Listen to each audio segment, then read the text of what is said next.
আজকে বিকালবেলা প্রথমে আমরা কটিয়াদির দিকে রওনা হচ্ছি ভৈরব। কিছুক্ষণ ঘোরাঘুরি করলাম সেলিব্রিটি দিদারের সাথে। তারপর ভৈরব বাজারটা ঘোরাঘুরি করলাম, কিছু আনন্দের মুহূর্ত বিকালবেলা, অনেক ভালো লাগলো কি সময়। তারপর আমরা ভৈরব দিকে রওনা হলাম কটিয়াদির উদ্দেশ্য। প্রথমে আমরা ভৈরব বাজার থেকে রওনা হলাম কটিয়াদির উদ্দেশ্য। পরে রাস্তার মাঝে অনেক যানজট, সেখান থেকে আমরা অনেক যানজট পার হয়ে আমরা কটিয়াদির উদ্দেশ্যে যাচ্ছি। কিন্তু তারপর অর্ধেক পথে আসার মুহূর্তেই পুলিশে গাড়ি চেক করতেছে। তারপর আমরা একটা অনন্য সুপার গাড়ির পিছনে বসে আছি, অনন্য সুপার গাড়ির পিছন দিয়ে যাচ্ছি, কিন্তু ওভারটেক করতে পারতেছি না।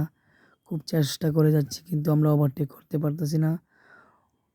তবুও অনেক চেষ্টার পরে আমরা অন্যান্য সুপার বাসটাকে ওভারটেক করলাম। ওভারটেক করার পরে সামনে আসার পরে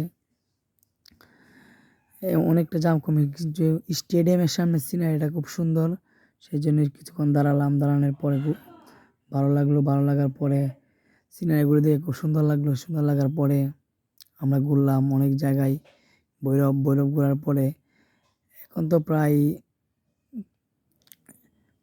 ভৈরবী স্টেডিয়াম পাস হয়ে আমরা একটা এগিয়ে গেলাম। আসলে বিকালবেলা ঘোরার কিছু মুহূর্ত খুব ভালো লাগে, বাইক দিয়ে ঘুরলে অনেক ভালো লাগে মুহূর্তগুলো। সেই মুহূর্তগুলো খুব কাছের, সেই মুহূর্তগুলো খুব সৌন্দর্য। আসলে বাইক দিয়ে ঘোরা বিকালবেলা এবং অনেক জায়গায় ঘোরাঘুরি মুহূর্তটা খুব আনন্দের। আসলে আনন্দগুলো অনেক ভালো মুহূর্ত।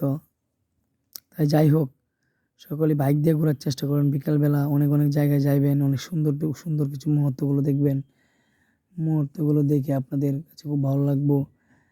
কিন্তু আসলে আমাদের কটিয়াদির রাস্তা আগের চেয়ে অনেকটা ভালো হয়েছে।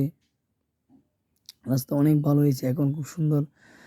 কটিয়াদিতে ভৈরব ঘুরলে রাস্তা দিয়ে চলাফেরা করলে আগে লাগতো আপনার 50 থেকে 60 মিনিট, এখন মোটামুটি 30 মিনিটেই কটিয়াদি টু ভৈরব যাওয়া যায়। এবং ভৈরব থেকে কটিয়াদির 30 মিনিটের ভিতরেই আসা যায় কিন্তু যাওয়া যায় না। কিন্তু আসলেই বিকালবেলা ঘোরার মুহূর্ত এটা খুব সুন্দর, ভালো লাগে। এবং মুহূর্ত চলার ক্ষেত্রে যাই হোক, আজকে ভৈরব গিয়ে অনেক আনন্দ ভোগ করলাম। সময়গুলো